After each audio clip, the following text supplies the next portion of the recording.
Hello, I'm Bill Winston, and welcome to the Believer's Walk of Faith, where we walk by faith and not by sight. Well, today's message is entitled, Getting into the Driver's Seat. This is an example of the enemy as he tries to hitchhike. You know, you're driving down the road and pick up a hitchhiker, and next thing you know, sits in the back, and then as you keep talking and discussing, he wants to move to the front and sits on the passenger's side, and then you keep driving, and next thing you know, he takes over the driver's seat. That's the way Satan works. He just creeps right into people's lives, and the next thing you know, he's taken control. Well, we're going to stop that, praise God. We're talking about God wants you in the driver's seat. He wants you in control of your destiny. Let's go into it, and we'll show you how to take control. It's called getting into the driver's seat. I think I've shared with you before that Satan's a thief and that he'll be on the road hitchhiking. And if you pick him up, he'll first sit in the back. Then as you go, he'll ask to move into the passenger's seat. And then, if you keep him in that car, he will eventually put you out, take your car, and he'll get in the driver's seat.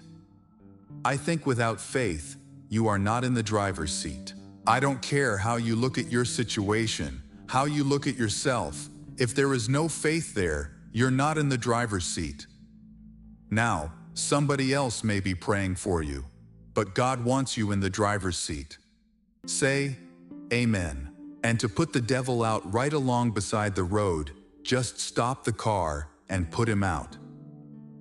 God wants us to build violent faith. Now let's go over to Matthew 11:12.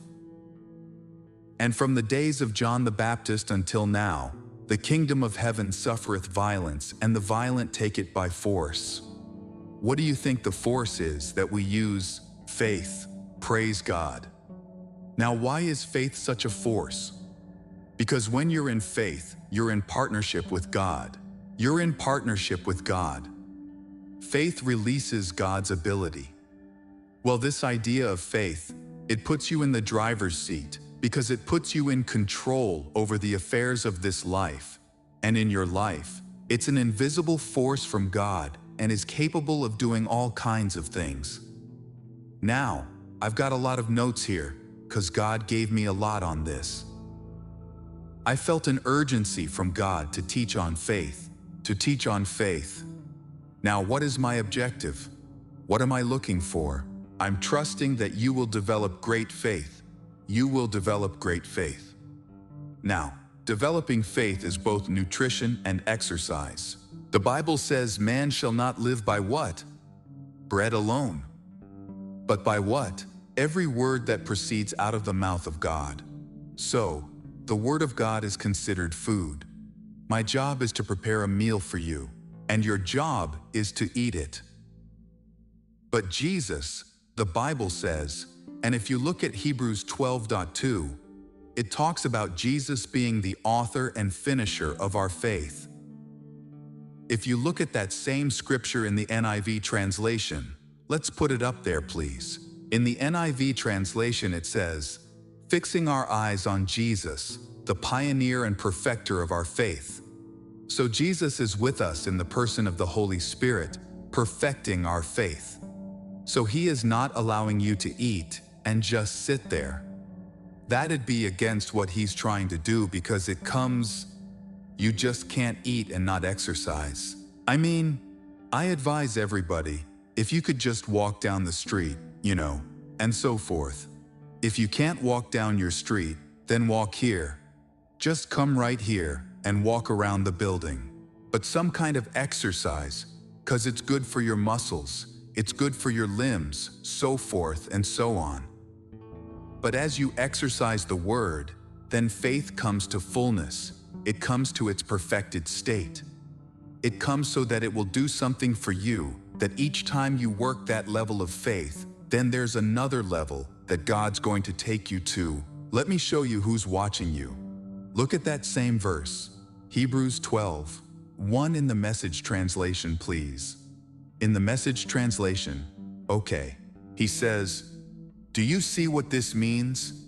All these pioneers who blazed the way, all these veterans cheering us on, it means we'd better get on with it.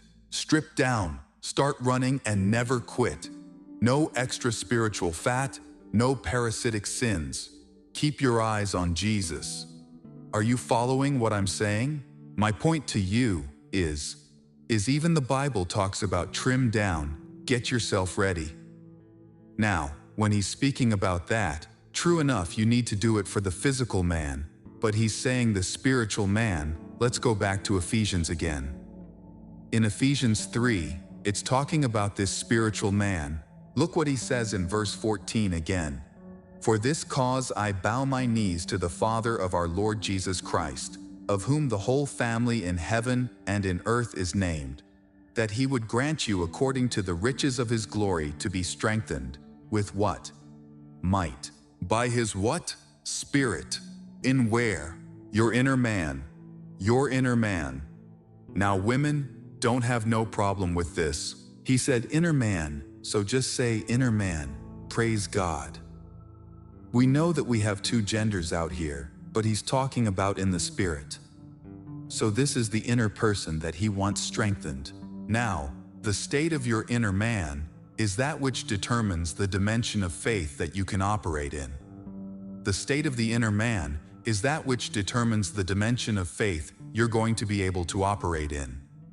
So I've got to develop the inner man. I've got to get in here and develop it.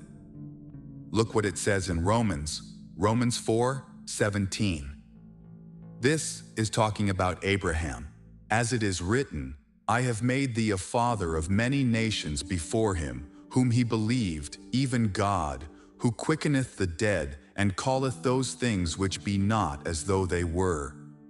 Who against in hope believed in hope, that he might become the father of many nations, according to that which was spoken. So shall thy seed be, and being not, what in faith? Weak in faith.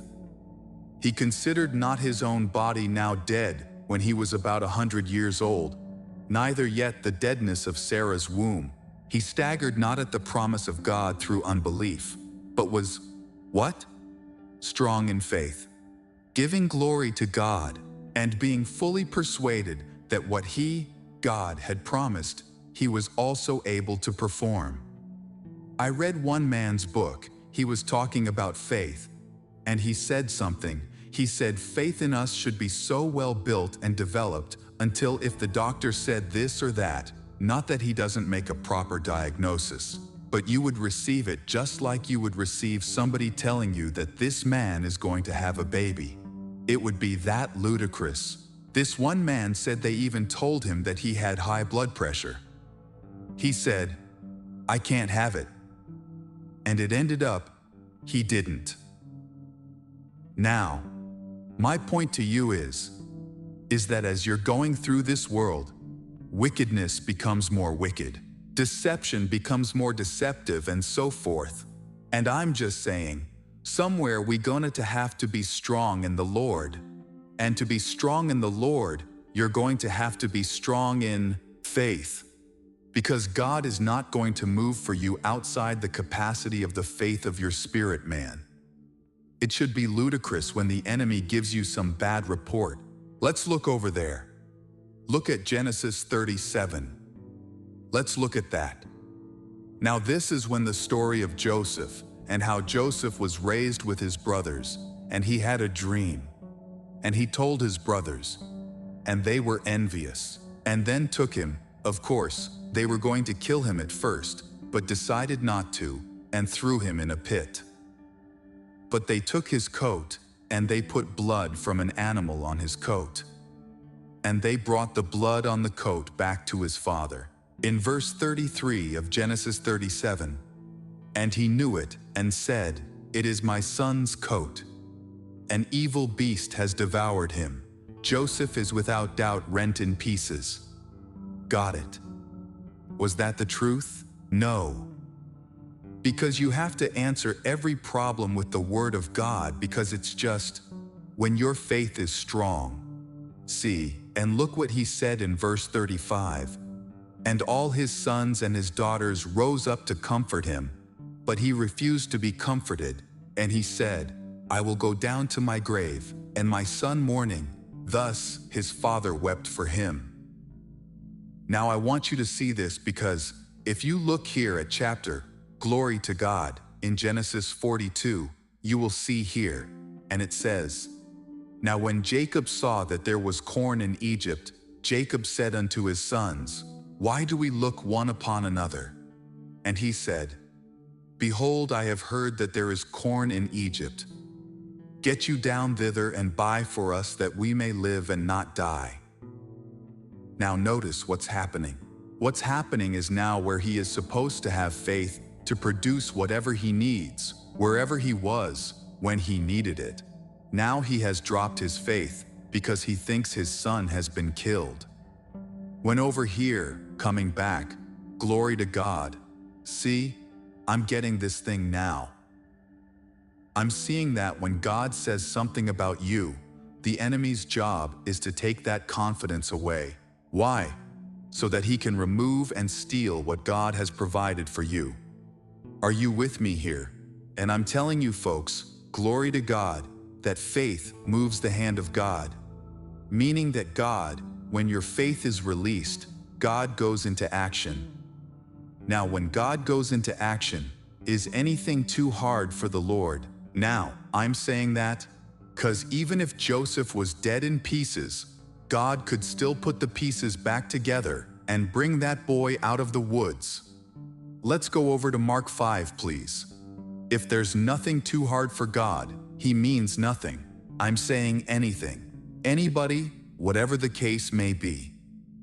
Now, I'm going to hit some things here, and I hope I don't hit your favorite bumper sticker, but I'm going to hit some things here.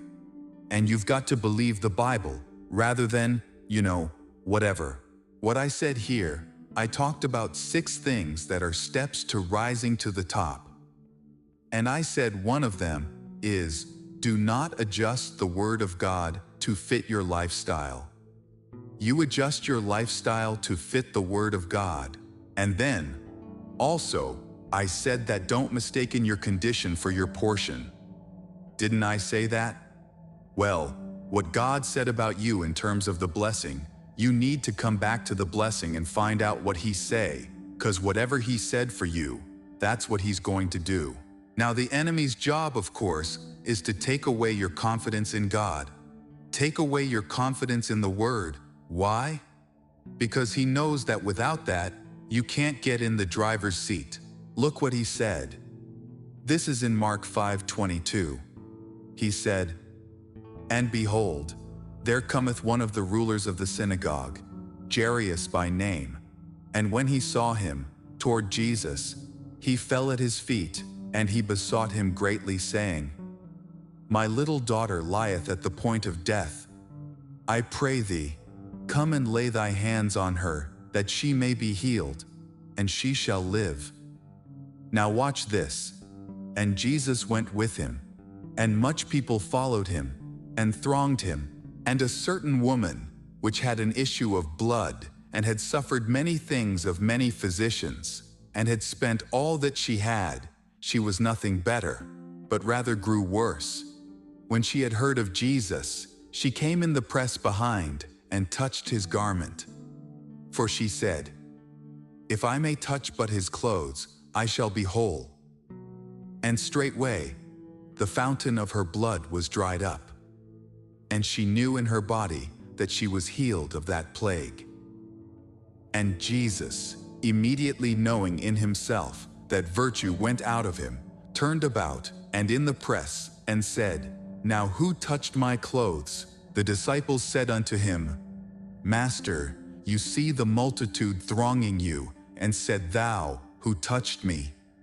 And he looked around about to see her that had done this thing. For the woman, fearing and trembling, knowing what was done in her, came and fell down at his feet, and told him all the truth. And he said unto her, Daughter, thy what? Faith has made you whole. Go in peace and be whole of thy plague. He didn't even say God's power made you whole, did he? Because God's power is available for you right now, but you plug in by what? By faith. And look what he said, verse 35. While he yet spake, there came from the ruler of the synagogue's house certain which said, Thy daughter is dead. Don't trouble. Why trouble the master any further? As soon as Jesus heard this word that was spoken, he said unto the ruler of the synagogue, Be not afraid. Be not afraid. Be not afraid. Only what? Believe. Now this is what he's saying, because he's saying, wait a minute. First of all, you've got to believe that with God, all things are possible here. I don't care whether she's dead or not. Look at John 11, please. Over in John 11, this is when Jesus raised Jairus from the dead. Now I'm just speaking of dead folks now, because people think when you're dead, you're gone. Hold on. Wait a minute. Look what he says here. It's in John 11:39. And then Jesus said, Take ye away the stone. And Martha, the sister of him that was dead, said unto him, Lord, by this time he stinketh, meaning that his body is decomposing. So what? I believe you can get folks up from the grave. I believe in these last days, people are going to be develop faith to such a degree that when Satan has destroyed somebody and killed somebody, and they use their faith, and it's powerful enough, that person gonna show up for dinner that next night. Now, what you do with this kind of talk is you go beyond people who are not looking to develop great faith. They are looking for positions. They are looking for there be a teacher for you and a preacher for you, but not living for you what this Bible says. See, when you living what this Bible says, you're gonna have a whole bunch of evidence that you can't hide that you're living. You can't hide this mall.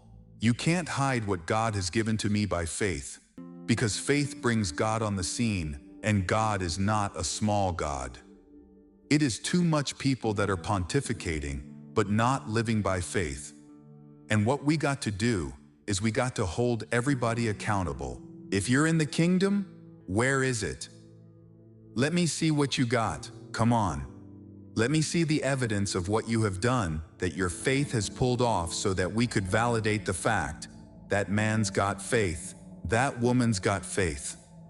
It's not enough that show up. It's enough that you demonstrate because the world is waiting on it, plus the fact how many things that are still left in the invisible realm that are not here yet, because the church has not developed the proper faith. And I'm telling you, if we had that kind of witness, a bunch of people would come in the church saying, My God, this is what we need. Now, even Jesus in Mark 6, he could know mighty works. He could know mighty works in his own hometown because of one reason. Why? They wouldn't believe what he said. And I'm telling you, if you sit around this long enough and you don't act on it, you can feed on it, but you don't exercise it, you will eventually be unpersuadable. That's called unbelief. Two kinds of unbelief. One is that you never heard it. Second is that you heard it, but you never want to act on it. And I'm saying to you and to all the body of Christ, it is time for us, if you are saved, show me your faith, and you do it by your works. And it's time for that. Folks, we got to cut out all this stuff. Church going is not going to get it today. You got church going, and the world is getting worse. Turn to Mark 4. This is going to be good, because this is going to get you up off your rusty dusty. It really is, because it's going to convict you. I'm using my faith, and I'm the only one using my faith. Wait a second. That ain't the way it's supposed to be. Everybody up in here got faith. All right, let's keep going. I tell you, hey,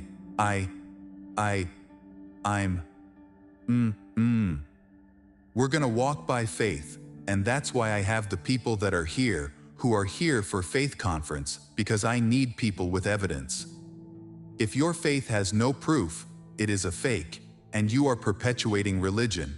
And religion can cause people to come in here and go out. The faith will cause people to change the world.